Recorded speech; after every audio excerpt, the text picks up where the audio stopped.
été celui de commissaire de l'exposition. Autrement dit, je suis la personne avec une de mes collègues qui a travaillé à la conception, à la recherche des bandes dessinées qui sont ici présentées et à leur mise en valeur, si je puis dire, à travers des thématiques liées à l'aviation, liées au vol dans les bandes dessinées.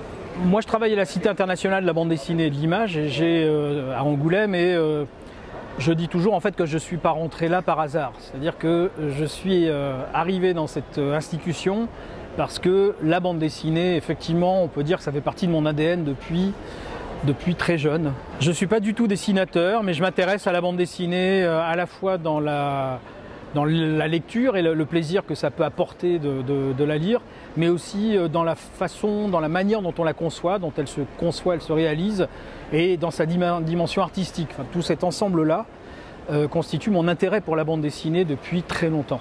Comment définir cette exposition? Donc c'est principalement une exposition consacrée à la thématique de... Alors au départ, il s'agissait de l'aviation dans la bande dessinée.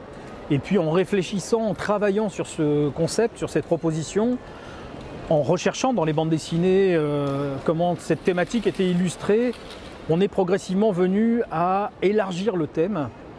Donc en restant évidemment dans la thématique de l'aviation, mais en élargissant aux représentations au fond du vol, de l'aérospatial, de l'arrachement au sol, de la manière dont les gens s'élèvent avec des objets ou par eux-mêmes hors de la Terre.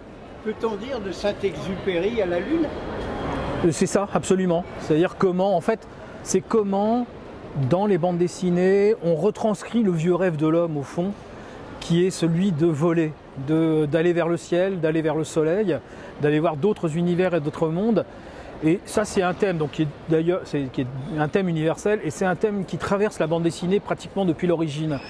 Donc là, on s'est retrouvé avec une masse en fait, de bandes dessinées considérable, et même l'obligation de devoir, la contrainte de devoir resserrer le propos pour pouvoir conserver une sorte d'unité à cette exposition.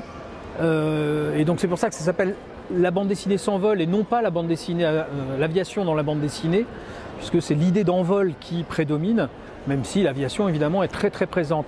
Et cette exposition, elle va être présentée, elle ouvre aujourd'hui à Lyon Saint-Exupéry et elle va être présentée à Lyon jusqu'au 8 août 2022 et va s'envoler, va prendre son envol pour ensuite se retrouver installée dans plusieurs aéroports de France, 8 aéroports au total.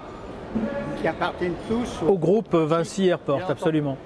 Dernière question, définitivement, la BD, la bande dessinée, qui va d'ailleurs fêter dans quelques jours son envol à Lyon, hein, le festival de la BD, est quelque chose qui prend de plus en plus d'ampleur, qui s'envole.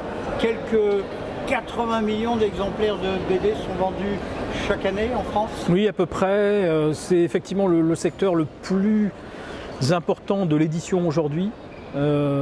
Aujourd'hui en France, on lit plus de bandes dessinées qu'on ne lit d'autres types d'ouvrages, toutes tendances confondues. Donc il se vend effectivement des millions de bandes dessinées. L'engouement, alors il est très propre à la France. C'est pas le même. Il y a un engouement international hein, qu'on retrouve dans le reste du monde, mais dans des proportions parfois un peu moindres dans d'autres pays. Il y a des aires de production comme le Japon ou les États-Unis où la bande dessinée est très inscrite dans l'imaginaire collectif, comme c'est le cas en France. Mais la France fait figure c'est le 3e consommateur de bande dessinée au monde, c'est de consommateur, lecteur ou producteur même, et fait figure un peu d'exception. C'est vraiment historiquement parlant dans l'ADN, dans l'imaginaire collectif de tout un chacun en France, la bande dessinée a sa place de manière assez importante depuis maintenant quelques années. Jean-Philippe Martin, merci. Qu'est-ce que je vous souhaite? Bon vol? Oui, absolument. Absolument. Et de belles lectures de bande dessinée. Et attachez bien votre ceinture, nous allons décoller. Merci.